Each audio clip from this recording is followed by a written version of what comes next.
friends. Thanks for taking time to listen in on a conversation Dick and I had about the 2024 testing in Bahrain. Countdown to the new season has begun, but before it starts, we have testing. A great moment for getting a peek at the new cars. As you'll hear, we'll have to keep a lot of factors in mind when trying to assess and even forecast where teams will likely start the development wars for the 2024 season. After 3 days, here's what we think. Red Bull seems to still be on top of the heap by a long shot, but the battle for second looks to be very tight, and it'll be the Sandbaggers and Sleepers that make this season interesting. Hope you enjoy our conversation. Dick, it is a couple of days after the testing in Bahrain, and now it's a couple of days until the actual start of the 2024 season. Now, we could have chosen to not record and just wait until the races, but I think both of us enjoyed the testing and are excited to see, or I shouldn't speak for you, I should only speak for myself. I was enjoying the testing and was excited to see some of the stuff that's coming out and what's not coming out, and thinking maybe there will be some fun stuff to keep us excited in this 2024 season. I say all that going, yet I know Red Bull, and Red Bull is going to probably continue to dominate, but I'm okay with that. That was what I left with last year, and my expectations for 2024 are that they're likely to dominate, but I still believe in watching the sport. So I say all that is that you are a resident technical guru expert. I want us to have a conversation, and you, John, and I have all been talking offline over testing days.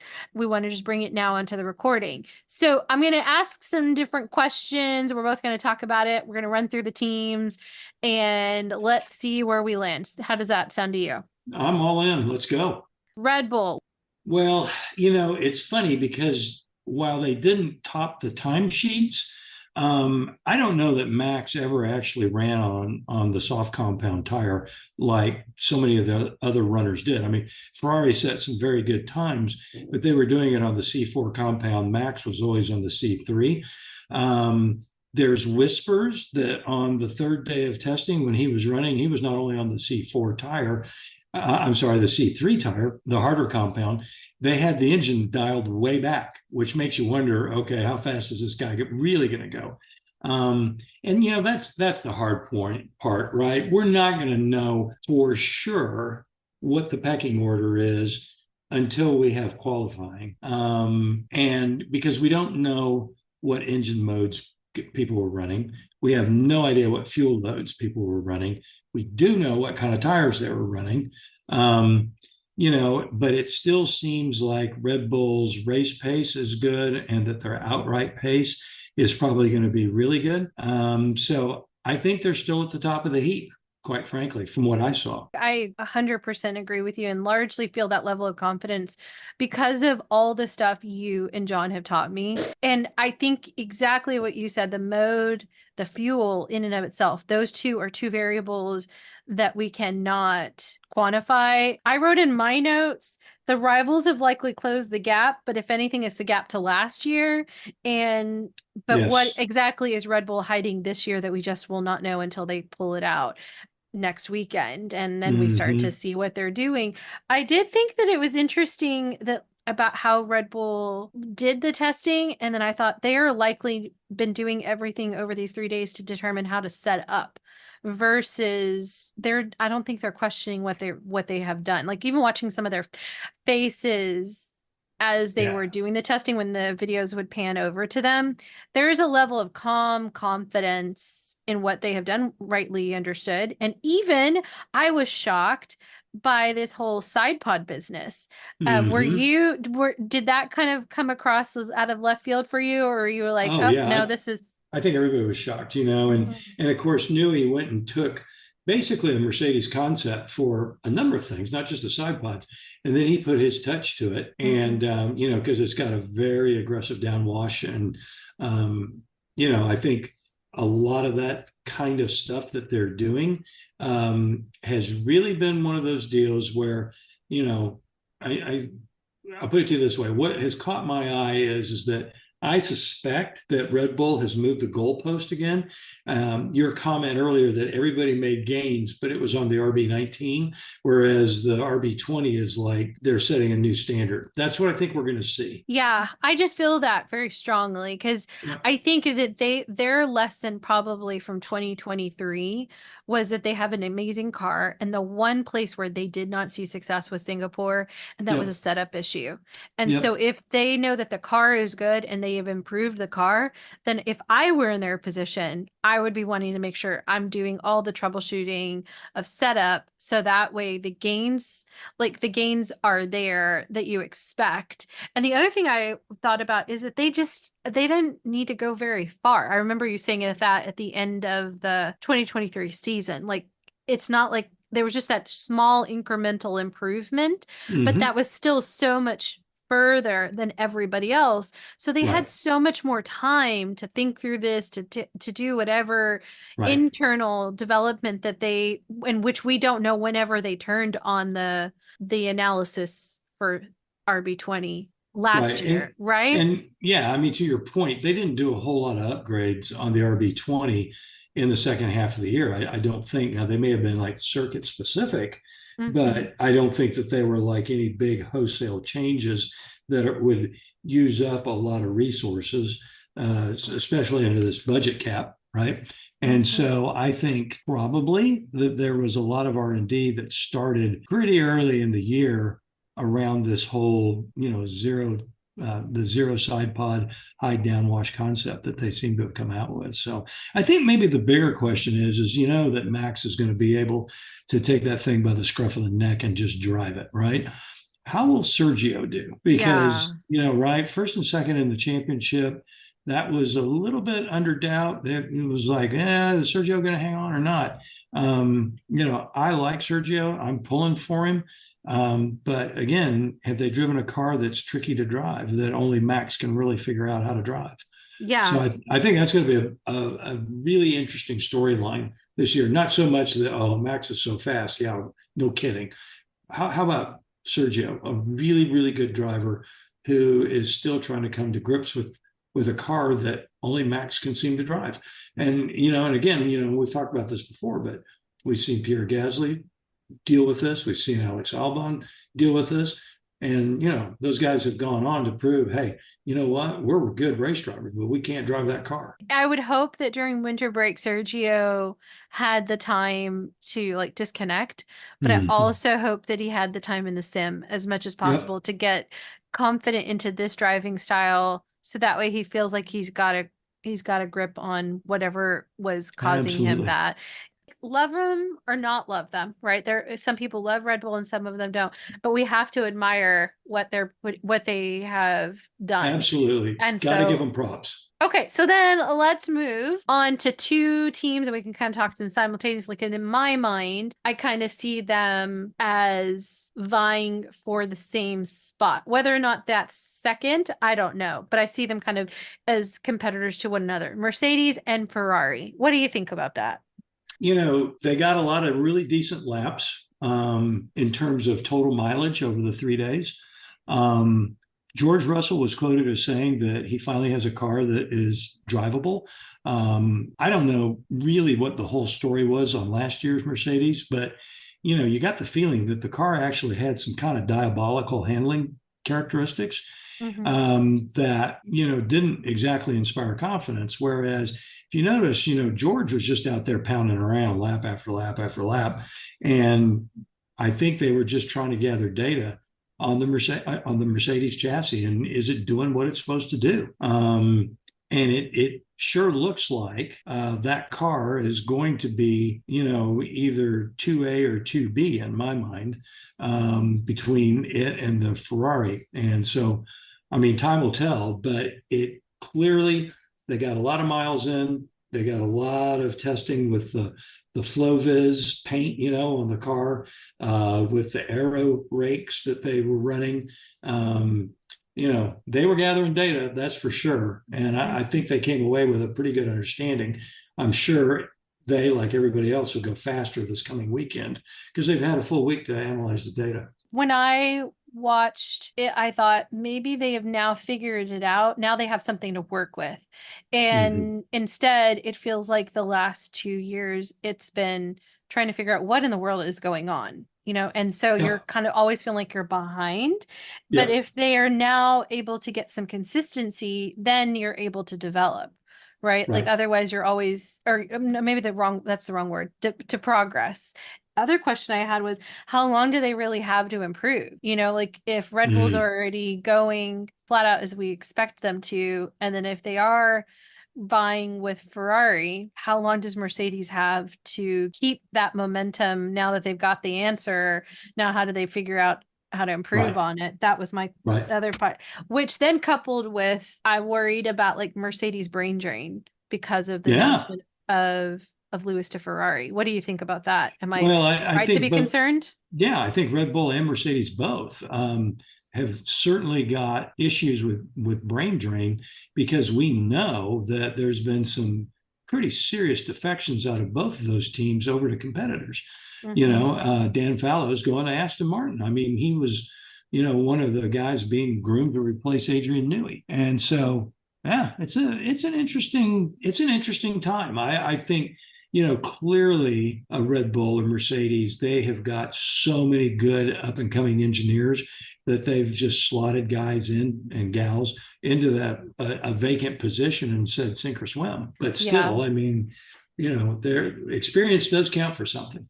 That's, I mean, I'm a firm believer in that. And like you want to have a good proportionality between sink or swim of the new people while they have like the guardrails and team members who are standing beside them and who've gone ahead of them. So hopefully that the Mercedes can avoid any further challenges. But then let's switch over to Ferrari. What do you think about what we saw from them? You just got the feeling that maybe there was having a year of Fred Vasseur Hmm. at the helm has instilled a certain level of maybe calmness. I mean, you just get the feeling that maybe that's not quite as hysterical. And he's coming in and slowly but surely changing their culture. Ferrari ran a bunch of laps and they were always at the top or right near the top of the timesheets. I mean, they did an impressive job, and they've clearly taken a step forward with this car. The drivers say that it remains consistent over the life of a set of tires, which is what you'd certainly want.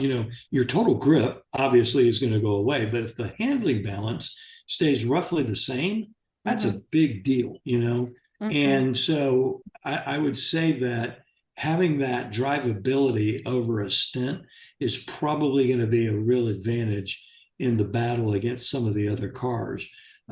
Because I'd be willing to bet you $100 that Red Bull, that car is consistent over a stint. That makes sense, especially because it gives the driver the confidence Yep. to execute because that has been their biggest issues, those tire degradations. Yep. Yeah. Yep. Yep. Outside of the engine. Yeah. Yeah, and the engine's a good engine. I mean, it Hmm. may not be, the Honda and the Red Bull, but I mean, it's Hmm. still a darn good engine. And so, I, you never want to call Ferrari a sleeper, but they may surprise people Hmm. based on Well, what they've done, in the last couple of years. I think you're going to see a much more put together team, maybe. At least that's what I'm mhm. hoping. I just get that sense. Well, and that may be exactly what Lewis felt, right? Mm-hmm. The confidence of Fred Vasseur is coming in and he's going to change the culture. There, Ferrari has the desire, has the legacy of wanting to win, Yep. and maybe this is the moment. Outside of all the other personal reasons, that may have weighed in the balance. Okay, Yep. well, yeah, Yeah, I I think did. Carlos. I think the other thing, the wild card might be Carlos Sainz, because he's got an Hmm. axe to grind. Yep, yep, yep. I 100% like I I was watching Drive to Survive. I was trying to binge watch it and I kept watching the episodes when Carlos comes in. I was like, wouldn't it be awesome? I really do think that everyone's going to regret that they let go of Carlos because I think right Oh now yeah. he's a man on fire wanting to prove to everybody you discounted me. You should have Yep. stuck with me. And that'll be so beautiful to watch. I mean, even and that's me saying that as a Charles Leclerc fan I'm Yep. also a fan of Carlos, like a good Sure. driving and good driving. But okay, Yep. so I'm hearing you say that the biggest thing will be that race pace, and I kind of agree Mhm. with you on that. Aston and McLaren, what do you think about them? So, McLaren, you get the feeling that, they showed good pace, and yet they did lose some time on practice. They didn't necessarily get all the miles they wanted, which means that they didn't necessarily get through their test program. Hmm. And Bahrain historically doesn't it's not a circuit that suits the McLaren in this new ground effect era. The McLaren is good on the really, really quick circuits. I mean, think Austria, think Silverstone, um, Monza, those cars go well there. Bahrain, not as much. So, did we see all of McLaren? I'm not sure that we did. Um, that's another one where I'm saying, like Ferrari, they're a little bit of a sleeper, but for different reasons. Number one, again, I don't think they got the full development in, but they're smart. They'll get there. And the circuit historically has not been the kind that really suits the McLaren. Even though the McLaren turned some good times, they were up towards, they were, as they say, there or thereabouts. But don't know. It'll be interesting to see. And what did you Uh, think about Aston? so with Aston, I don't think they were showing everything. Hmm. I think that there were some bits that maybe pieces of it were being shown, but not all of them. Because I've heard stories about a new diffuser for this car that was designed by the guy that did the double diffuser for Braun, and the thing has not made it onto the car yet. Maybe and so that may be something that, maybe they've gathered all sorts of, data off the aero rakes and the flow viz, all this stuff. And they're like, yeah, the diffuser is going to be amazing when we pop it on come practice for the Bahrain Grand Prix. Or it may have been, yeah, I don't think it's going to work. We're not going to try this one out for the first race or something, because we need to make some tweaks. It'll be real interesting to see. The other thing that I thought was very interesting was the fact that Alonso was just a few tenths slower than Max, and both of them were on the C3 tires when they did it. So, did Aston close the gap to Red Bull? Well, again, I don't know what engine modes were they running, and what fuel loads did they have. I know Alonso did a lot of heavy fuel running. Hmm. He seemed to be, again, more interested in race pace than anything else. So I don't know, man. I mean, Aston Martin may be actually, instead of Mercedes and Ferrari being, 2A and 2B, you pick the order. Maybe Aston Martin is 2A, 2B, or 2C. I don't know. Hmm. I honestly think Mercedes, Ferrari, Aston Martin, and McLaren are all super close. That final statement is where I definitely agree with you. I Yeah. feel like the four of them have very likely closed the gap. Mm-hmm. Uh, With each Definitely, I other. think with each other, Yep. and then to Red Bull Yep. 19, it's to be determined if they how close they got to 20. What you noted about Aston and them all kind of being very quiet, I Mm-hmm. think was a calculated decision of not wanting to show their cards because they're Yep. all sly. And so I'm like, okay, the fact that you're not saying anything tells me there's something there that we got to pay attention to for next week. And then with Yep. McLaren, Lando did speak up. I wrote it in my notes. He said, we're still far behind Red Bull and Ferrari, which I thought was very interesting that he chose Ferrari to put into that mix, not Yep. Mercedes or McLaren. But then I also realized he has to say something because he's hitched to the wagon of McLaren for quite some time. Oh So yeah. he's definitely going to make sure that he's speaking up where in the past, maybe it would have been really quiet Yep. because he wants to keep his doors open elsewhere. I Right. imagine he's probably just waiting to see, and I think he's probably growing into that more senior Mm. driver type of role. I didn't Yep. catch anything that Oscar had said. I didn't see anything No. like that. And Oh, I go do ahead. know that for Fernando's part, he's not saying a whole lot about the car. I mean, but what he is doing is he's saying things like, well, there's 19 of us who know that we're not going to win the Mm-hmm. world championship this year. Racing is brutal. Wow, Hamilton has really paid a lot of money. I mean, he's saying all this stuff, just winding people up. Mm-hmm. You know, Mm-hmm. it's all a wind up because Mm-hmm. when the green flag drops, I know that that man is going to be driving the four wheels off of that Aston Martin. Mm-hmm. And so if that car has decent race pace, that could be really interesting if they execute well and maybe somebody else stumbles. Yeah. Ferrari certainly has proven they can stumble. So, Yeah. Well, and I wrote on my notes that it was very calm, almost very clinical in how Aston was approaching mm-hmm, testing, and that it might shock us in the near future that they seem to come out of nowhere and just take off. It could be that they learned from last year, not only the end of the year, but even the way that they burned quickly in the front end, and that right. this might be, hey, let's just take it and let's do it all on the track and shock the world, Yeah. especially if it's looking at it from even a marketing business perspective. If there's been any questions about the financial viabilities and all of that, this would Yeah. be the place where you want to make sure you're under promising and over delivering. Okay, so that is Aston and McLaren. And then when we were talking before we turned on the recording button, I said the next one I actually could easily overlook because it was a very, the only word I could write down in my notes was mediocre, in the sense of like you just Oh, kind of yeah. forgot that they were there. And it's Alpine. And I'm just wondering if they're trying to manage expectations at this point, considering everything that they have gone through in Yep. the last year. And Yep. this, and the note that I wrote to myself was, what does this bode for further drop down in the standings? And Yeah. can the car give them any hope of moving up? If it was, it seems like that they would be talking about it, because they would want to assure all these new investors that they're on the right track, and then with famine coming into the leadership officially instead of interim, this would all kind of, but I didn't see anything in the testing, in my novice testing view. There was nothing that really displayed anything kind of remarkable. What Right. about you? Yeah, I mean, no, there was nothing that Alpine did that made me go, "Oh wow!"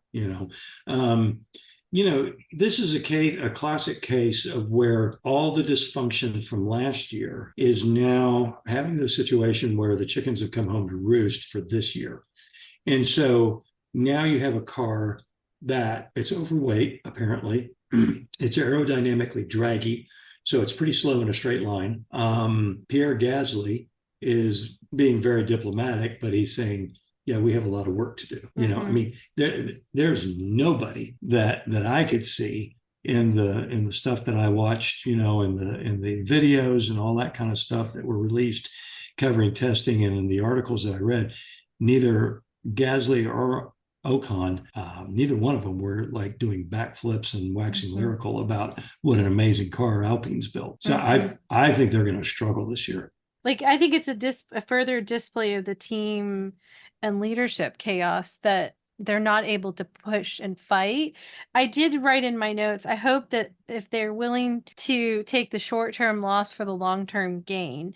I don't know if they can manage that. You, me, Right. and John were texting back and forth and discussing this, and I know that there are different aspects of like how the financials work inside of Alpine. I Mm-hmm. just, I just, I just hope that they can come back into a really good standing. If it's not Yep. this year, I hope it Yep. can happen at least next year. Maybe I did write in my notes a question. Can they redesign? I mean, truly redesign at this point anything, or are they just going to have to do incremental and hope they can just ride it out Well, in you remember last 2024? year. Yeah, I mean, last year, remember McLaren came in with a wholesale change, right? And I mean, they That's called right. it their B spec car. And, Alpine could go and do that as well, and it's side pods and suspension geometries and you name it, the new Mm-hmm. floor or new wings or whatever. You can do all that stuff. They just have to submit it for scrutineering to the FIA and away they go. Would they come Yeah. up with a brand new monocoque chassis? No. Uh, that probably would put them way, way, way, way out of the budget. But, Mm-hmm. if they know what the problem is and it's like, oh, yeah, we got a fundamental issue with the, amount of downwash that we have on our side pods or something like that. Yeah, they'll go and figure it out, and it may be several months before they make that change, but it could be a big step. That what you just said about like the resources, that's also then abutting against the cost cap, right? Like they Yep. can't throw money at Yep. it, which we would have seen in previous eras that you could just throw all the money you wanted at it and Yep. figure out the problem. Okay. Yep. Yeah, yeah, that's what I was thinking. It's just it's going to be an interesting thing with a new leader who comes from an internal, more technical, behind the scenes kind of person. Can that maybe be the reason they could somehow figure their way out of this knot? I don't know. Yeah. Hard to say. Okay, so then let's move on to Williams and Haas. I chose Mm. to put them up together for two very different reasons, but similar in a weird way. Both of them have had a lot of expectations placed on them because of their team principal changes. Yep. With Williams, now this is year two for James Vowles. And then, of course, over winter break, Gunter Steiner leaving and Komatsu coming in for Haas. And so I wondered what your takeaways were from testing on either of those teams. Well, the test did not start off super well for Williams because Albon had that fuel pump issue that basically brought out a red flag first thing on Wednesday morning, right towards the end of practice. So they lost quite a bit of running. On the second day, Sargent logged, though, a lot of laps. And then I think the car looked pretty decent then on Friday. But again, they're running the C4 tires, I believe. And so maybe a little bit hard to say where they are in the overall pecking order, because certainly, Aston Martin and Red Bull were faster than them on the the C3s, whereas the Williams was on the C4, which should be a faster tire. So I don't know. I think it looks like they've taken maybe a bit of a step forward, but is it a huge step? I don't think so. They also are not running the Mercedes rear suspension, whereas Aston Martin is. And so I think maybe that is a little bit of a departure that maybe might bite them just a little bit, because everybody believes that the pushrod suspension at the rear is a superior design because it allows the tunnels to be a little bit more effective, narrows up the profile. Whereas in the past, Mercedes and Aston Martin had run the pull rod suspension at the back. And so, maybe Williams is going to rue that decision. Time will tell. For Haas, my understanding is they logged the most laps of any team, which is, if you're going to not be super, super fast, at least you're reliable, one of those kind of things. So, I mean, I think that's a plus. I think the other thing is that they got through all of their test program. Kevin Magnussen reported that the handling characteristics that he just could not drive around last year are now gone. The car feels a lot more predictable and stable on corner entry and at the apex of the corner. So he is much happier with the car. They're still not super fast, but the feeling is that they have room for development, assuming they can develop it. And Komatsu he's an engineer. So it could very well be that maybe with that technical direction at the very, very top, maybe it'll pay off. One of the things I had watched, I think it was maybe another commentary that Komatsu said they were going to be working backwards and looking at how they could be setting up once the car is in parc fermé, what they could be adjusting on the car to improve it. And I thought, well, that's very interesting way of approaching this, because Right. then based on the data you're going to get during practice, then you know where your optimum operating Yep. window is, That which is sweet something spot. yeah. And so I thought, well, that's not something I don't think we've ever heard them talk like that. And I Right. thought, well, for this year, that might be just what they need to do just to survive. Yep. And then claw their way back up the top potentially if they can figure out how to make that work, and then look at the next rules package and hope that they can be in the mix by that point, and that Yep. because they're just so far behind. And Mm-hmm. I mean, because it's not like they're fighting up at the front of the pack, and they haven't been for so long. What about the last two? V carb. I don't know how I'm gonna get used to these Yeah, names. I know. I V can't do it. carb and then steak Sauber. And you know what? I don't. I'm reading it different ways. I'm hearing it different ways. I've heard it also just being referred to Sauber. So for our purposes, I'll take the hit and say I'd like to call them Sauber. Is that okay with you? Let's do that. Let's do that. Okay. Okay. So V carb and Sauber. Yeah, V carb. There's a lot of people have been saying, oh, it's just an RB19 and a different livery and all that. Which, by the way, I really like their livery. That's a little bit of a throwback from a few years ago when they were Toro Rosso, and I love that blue that they've got on it. It looks amazing. So anyway, a little bit of a plug. Well done there, guys. In reading what Ricardo and Sonoda both said about that car, which it showed well during this test. There's no doubt about it. Sonoda said, "Hey, look, we were coming to grips with the car at the end of last year. So a lot of the stuff we learned from last year is stuff that we refined and put on the new car." They did go with the Red Bull suspension layout. So that's a pull rod suspension at the front and a push rod suspension at the rear. So they are doing a bit of a follow the leader. I have no doubt that there's some aerodynamic tricks off of the RB19. But when you go and you look at it, it's not a copy of the 19. It is different, even though it does share some common concepts or themes, if you will.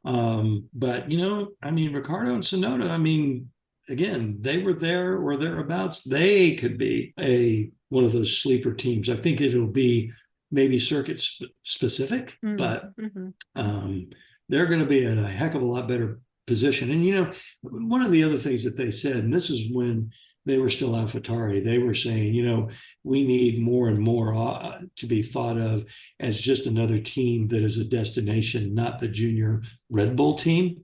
And we need to perform on our own merit. And if one driver gets promoted to Red Bull, fine.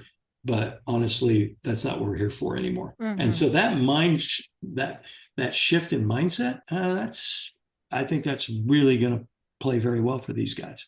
I think it'll be interesting if they actually believe that, because Daniel's definitely not hidden. Well, Daniel or Yuki have not hidden the desire to get into that Red Bull seat, but hopefully they can see the value of seeing this team as a good destination. And if the team itself feels like they have the components to be successful and be challenging, and as you said, a sleeper, then maybe it will reorient them back to seeing the value of this team.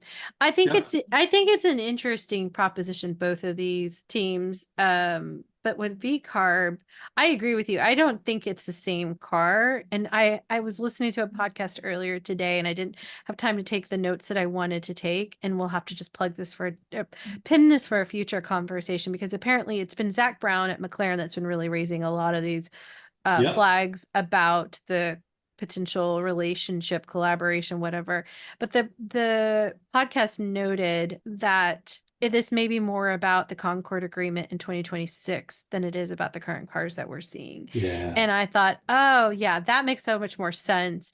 And that if it's about modifying the Concord and raising this now, I can see why. And I don't necessarily, because I didn't have time to kind of read up and think about it, I can kind of see why there's a question there when especially now in a cost cap era where every dollar counts even more.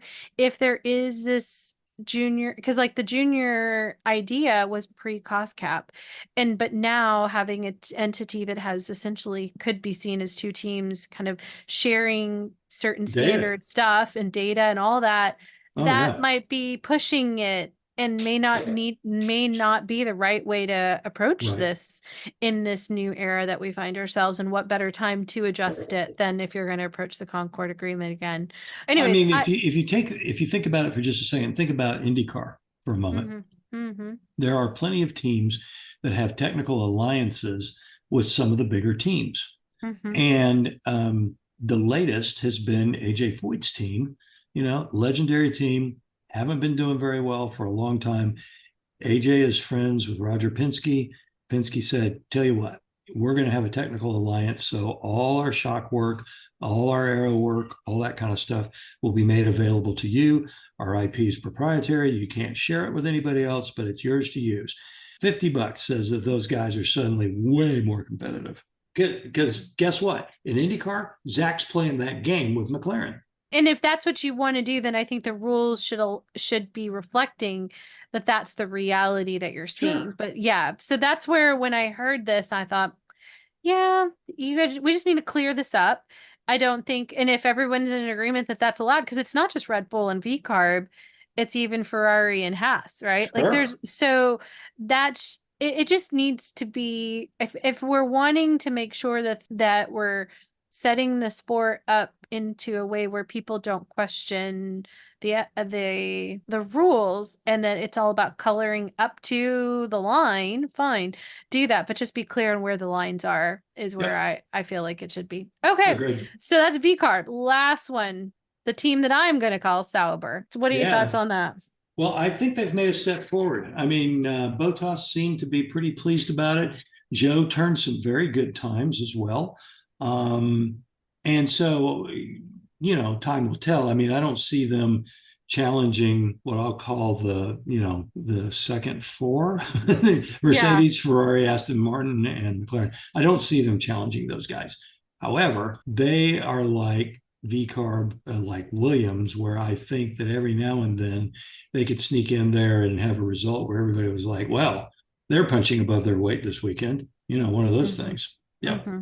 Yeah, I agree with you. I feel like it's to be determined where they're going to shine, and that it Mm-hmm. is just about just keeping it going, keeping the doors open, the development and all that, the team Right. motivated to get to the next stopping point. Yeah. Okay, so in my mind, I wrote down that what was interesting as an overall is that no team was in crisis. Yeah. Like which was a shocker, right? Like, because I feel Yep. like last year, wasn't it? McLaren seemed like they were, Yeah. oh Out to no. Oh lunch. yeah, I'm done. So that gives you a little bit of hope that maybe again, assuming as we believe it is, Red Bull's going to dominate Yep. the races is really going to be everywhere else. And I Yep. think we'll have some really good development efforts and it's going to be on, Yep. between these teams, which only puts us into a better position for the upcoming rules change as Right. they are converged together. I think that was the term you used at the end of the year, Yep. the convergence that'll happen. And I Yep. also wondered if it was the cost cap that's also bringing these teams closer. What are your thoughts on that? Yeah, it can't help but, right? But I mean, even so, it's sort of like, okay, Red Bull made a big change. The only way they could have done it and stayed under the cost cap is they truly did not do much development on the RB19 because that concept change that they made, whew, that was a lot, Right. right? Right. Mm-hmm. So, man, they better be taking very, very careful look at, how they kept their books this time. Mm-hmm. Yeah, definitely. Because I don't think anybody's going to allow for what it felt like a slap on the wrist last time. Mm-mm. No, not especially then in the aftermath, this level of dominance. Well, and Um, remember, they had the least amount of CFD time, the least amount of wind tunnel time, all that stuff. yeah, And but they yet they didn't need it. still, yeah, they didn't need it. And I'm like, dang, They that's didn't impressive. need it. I Yeah. was like, I think that's what's the most infuriating is that they really didn't need it. Yeah. And for anybody who's like, but I want to see someone other than Red Bull win. But I do think it is going to be an interesting. How many days is it now? It's less than a week until we Yeah. see how they Yeah. how they will manage, and then of course after that it'll be okay. How are they going to adjust? And the in-season development race will be Right. fun to watch. Yep. Okay, well, Dick, this has been fantastic as always. You're so helpful in showing me ways to approach and think about this, and I look forward to our next conversation. Okay, friends, what did you think of our conversation? Do you agree? Is Red Bull going to end up at the top by a large margin? What about the battle for second? Do you think it's going to be tight and going to be between Mercedes, McLaren, Ferrari, and Aston Martin? Or maybe you think it's only two of those names, or at most, maybe three. Who do you think was most likely sandbagging? And are there any sleepers out there like Aston Martin was last year? Are you looking forward to the start of the 2024 season? If so, what exactly is exciting you about it? On that train of thought about sending us feedback, send us your suggestions of topics you think the guides and I should cover. We've already heard back from many of you, and it's directing our thoughts about upcoming content. So keep it up, And if you haven't already done so, take a moment to drop me a line via email, sabrina@2guysagirlandf1.com. And I have to take a moment to give shout outs to some of the 2 Guys, a Girl, and F1 community members who have been engaging us on social media. Looking at you, Leo, Rob, Jim, Russell, Vivek, Michael, and Caesar. Your likes, shares, and messages are helping us build this 2 Guys, a Girl, and F1 community. As you might have ascertained, this year our focus is to increase our 2 Guys, a Girl, and F1 community. And to do that, we need your help. Follow and rate us on your favorite podcast apps and share our episodes. Help us connect with more people. What we've learned from last season is that once people find us, they stay. We need your help in helping others discover us. And with that, let me say, we'll keep talking and you can keep listening in because we're just 2 Guys, a Girl, and F1. For John, Dick, and me, Sabrina, thanks for listening.